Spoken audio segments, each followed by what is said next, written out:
আৰম্ভণি কৰা এতিয়াতো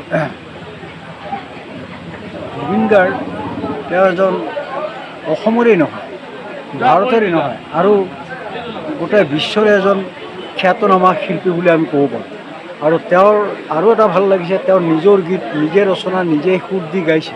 আজি তেওঁ এতিয়া মই জনাত তেওঁ প্ৰায় ৩৮ নে ৪০ হাজাৰমান গীত গাইছে আৰু নিজৰ গীত। গতিকে ই এটা তেওঁ অসমৰ আৰু আমিও আজি গৌৰৱ কৰিছোঁ, অসমৰ এজন ল'ৰাই ইমান গীত গাইছে বিভিন্ন ভাষাত, খালি অসমীয়া নহয় বিভিন্ন ভাষাত ৪০টা ভাষাত আজি গীত গোৱা বুলি আমি শুনিছোঁ বা মানুহে কোৱা শুনিছোঁ। তেনেকুৱা এজন ব্যক্তি ছিংগাপুৰলৈ গৈছিল, কোনোবাই তেওঁক আহ্বান কৰিছিল সেইকাৰণে গৈছিল, কিন্তু তেওঁৰ যে মৃত্যুটো হ'ব এনেকুৱা এটা পৰ্যায় যিটো আমি কল্পনা কৰা নাই। তেওঁৰ লগৰীয়াসকলে লৈ গৈ তেওঁ গা ধুব লৈ গ'ল সাগৰত। সাগৰত লৈ গৈ তেওঁক যিটো তত্বাৱধানত ৰাখিব লাগিছিল সেই তত্বাৱধানটো কোনোৱে নাৰাখিল, যাৰ কাৰণে তেওঁৰ মৃত্যু হ'ল, মানে অসময়ত মৃত্যু হ'ল। তাৰ বয়সো বেছি হোৱা নাই, ৫৪ না ৫৫ বছৰ বয়সত ঢুকালে। গতিকে তেনেকুৱা এজন ব্যক্তিৰ আজি এতিয়া এই এটা সংকটত তাত মৃত্যু হ'ল ছিংগাপুৰত। গতিকে সেইটোৱে মানুহৰ মনত এনেকুৱা এটা ভাৱ জাগি উঠিল, গোটেই অসম নহয় গোটেই ভাৰত জুৰি এটা মানে বিপ্লৱৰ দৰে হ'ল জাগি উঠিল। আৰু সেই জনতা সেইটোৱে এটা বুজাল যে তেওঁ যে কিমান পপুলাৰ আছিল, এইটো এটা তাৰ আমাৰ লক্ষণ।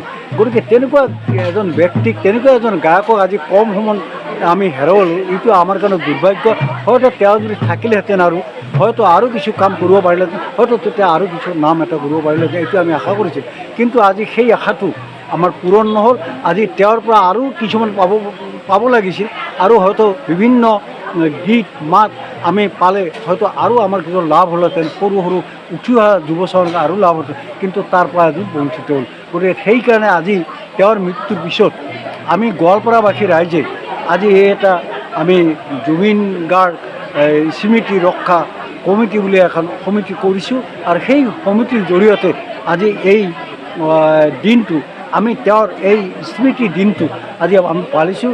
আৰু এইখন কমিটি বৃহৎ ডাঙৰ কমিটিটো ময়ে এজন সভাপতি, আৰু আমাৰ জয়ন্ত মেধি তেওঁ হ'ল সম্পাদক, আৰু আমাৰ কাৰ্যকাৰী সভাপতি হ'ল আমাৰ মিউনিচিপাল চেয়াৰমেন পাঠক। তেখেতে এই ধৰণে আজি এই কমিটিখনৰ জৰিয়তে আজি আমি এই তেওঁৰ দিনটো অবজাৰ্ভ কৰিছোঁ, বা তেওঁৰ এই দিনটো আজি আমি সোঁৱৰিছোঁ। আজি তেওঁক আমি সোঁৱৰিছোঁ, আমাৰ সোঁৱৰাৰ প্ৰয়োজনো আছে। তেওঁক সোঁৱৰিছোঁ আজি এইটোৱে, ইয়াৰ জৰিয়তে আৰু আমাৰ উঠি অহা যিসকল ল'ৰা ছোৱালী আছে তেওঁলোকক যাতে জাগ্ৰত হয়, এইটো আমাৰ এটা চেষ্টা, যাৰ কাৰণে আমি আপোনাৰ কমিটিত বহু গোৱালপাৰা মানে টাউনকে আদি কৰি জিলাৰ বিভিন্ন স্থানৰ বহু মানুহ আপোনাৰ এই কমিটিখনত আছে। ষ্টেজো সম্পৰ্কে কোনো চিন্তা ভাৱনা আছে নেকি? আছে।